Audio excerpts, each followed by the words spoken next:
A 68-year-old priest was lying in a hospital bed, recovering from pneumonia, getting better, talking about going home in a few days. Checked a chart that wasn't his to check, drew a heart drug into a syringe, and pushed it into a line connected to a man who had never been prescribed it. Within hours, Father Florian Gall's heart went into complete block. The kind of thing that happens when a healthy heart is suddenly flooded with a drug it was never given. He died that night. Now here's the part that should make you sick. That nurse had already killed people this exact same way at 6 other hospitals going back 15 years, and at least 6 of those hospitals had already figured that out. Not one of them called the police. They gave him a clean reference and sent him to the next hospital. Father Gall was one of the last people Charles Cullen ever killed. He'd already done it to hundreds of others. The one who finally stopped him wasn't a detective, it was his friend, a nurse with a hidden heart condition who agreed to strap a wire to her chest and sit across from him at a diner, knowing he might be the most prolific serial killer in American history, and that if he figured out what she was doing, she'd be next. The hospitals called him reliable. The court records call him responsible for up to 400 deaths. If that number is even close to true, he isn't just one of the worst serial killers America has ever produced, he might be the worst.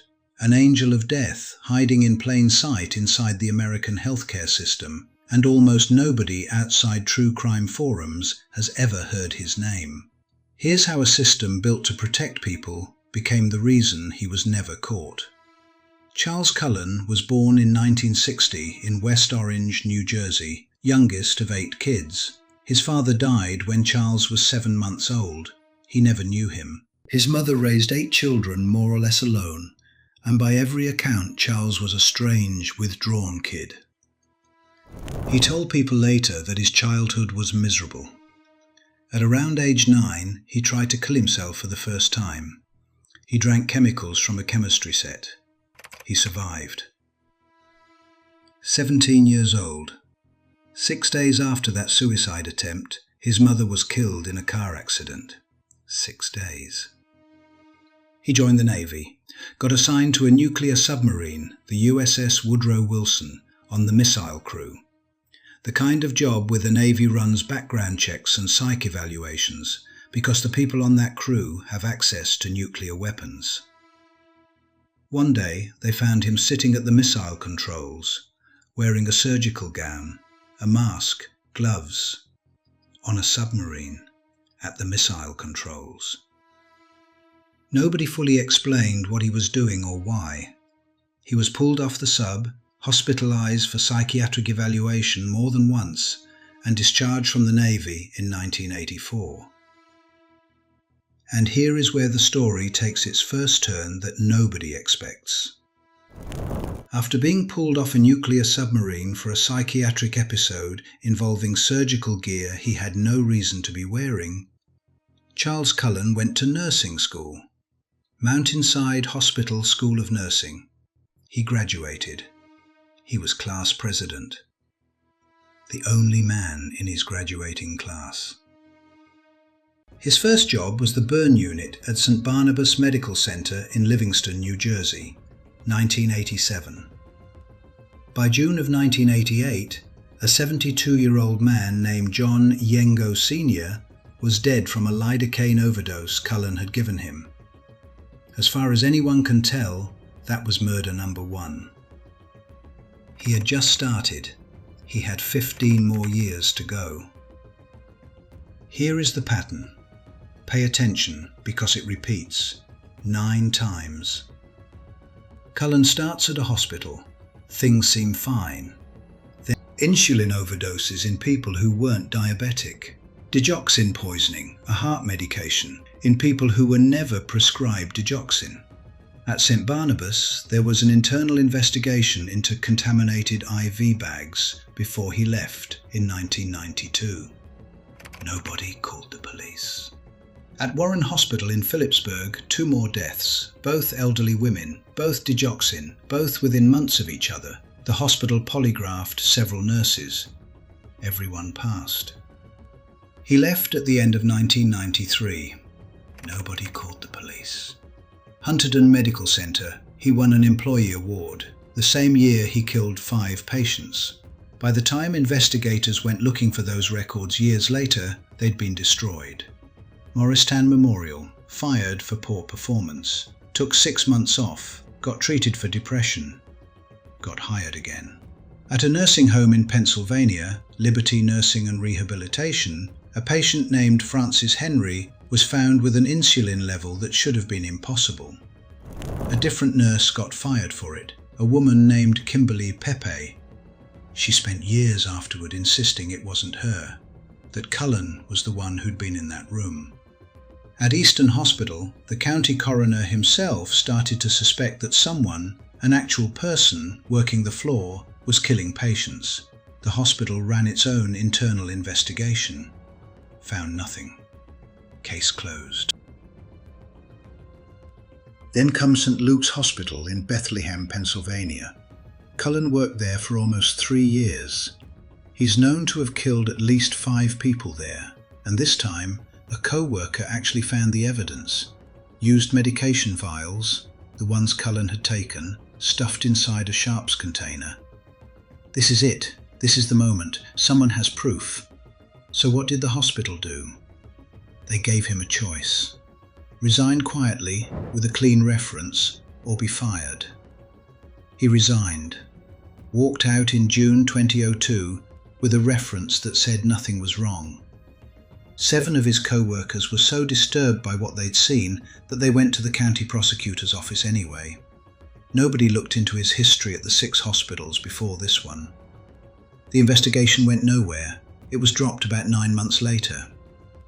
3 months after walking out of St. Luke's with that clean reference, started work at Somerset Medical Centre. Father Florian Gall was 68 years old, a Catholic priest. He'd come into Somerset with pneumonia, and he was getting better. The kind of patient a hospital sends home in a few days with a "you got lucky, Father," and a follow-up appointment. Then his heart stopped making sense. Complete heart block.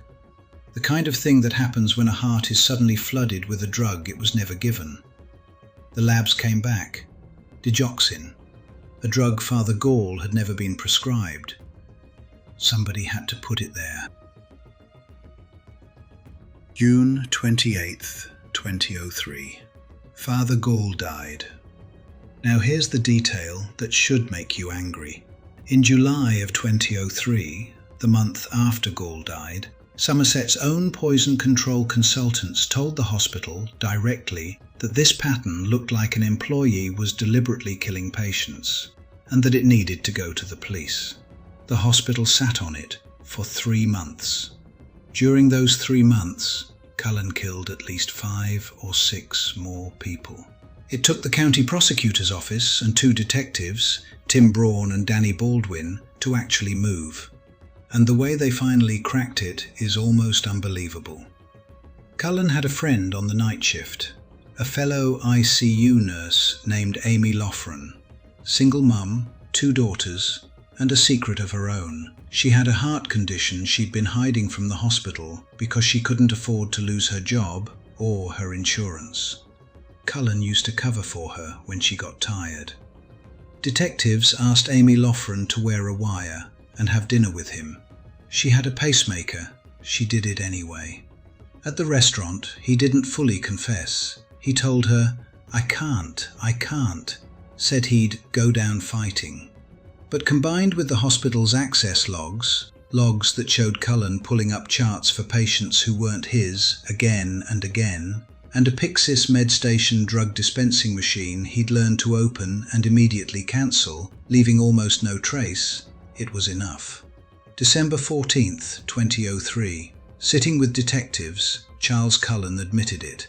Up to 40 people, 16 years, 9 hospitals. On 60 Minutes, the first interview a serial killer had ever given that show in 45 years on air, Steve Croft asked him if he enjoyed it. No, Cullen said. I thought that people weren't suffering anymore, so, in a sense, I thought I was helping. Mercy, that was his word for it. Father Gall wasn't suffering, he was getting better. Michael Strenko was 21 years old, recovering from routine surgery. Cullen killed him too. These weren't hospice patients begging for it to end. These were people expected to walk out of that hospital and go home. Amy Loughren put it the way it deserves to be put. He was not a mercy killer. Those victims were victims.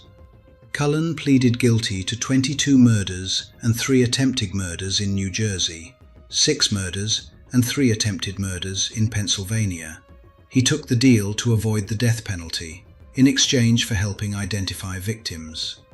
Even he often couldn't remember their names. March 2006. A New Jersey judge handed down 11 consecutive life sentences. The judge told him, "You betrayed the ancient foundations of the healing professions." A week later, a Pennsylvania judge added 6 more. Cullen spent that hearing chanting, "Your Honor, you need to step down," for half an hour. By some counts, more than 500 times. They gagged him with cloth and duct tape to finish the sentencing. 18 consecutive life sentences. New Jersey's Department of Corrections lists his parole eligibility date as June 10th. Year 2388, 29 murders. That's what he pleaded guilty to 40. That's what he told detectives in his own confession. Up to 400. That's the estimate from the journalist who spent years inside the court records. The gap between those numbers is every record that got destroyed, every hospital that never called, every patient whose death just looked like bad luck. Here's the part that should actually scare you. New Jersey passed a law after this, the Cullen Law, required hospitals to report misconduct. More than 35 states copied it. And nurse advocates will tell you that law mostly ended up disciplining nurses for medication errors and understaffing mistakes.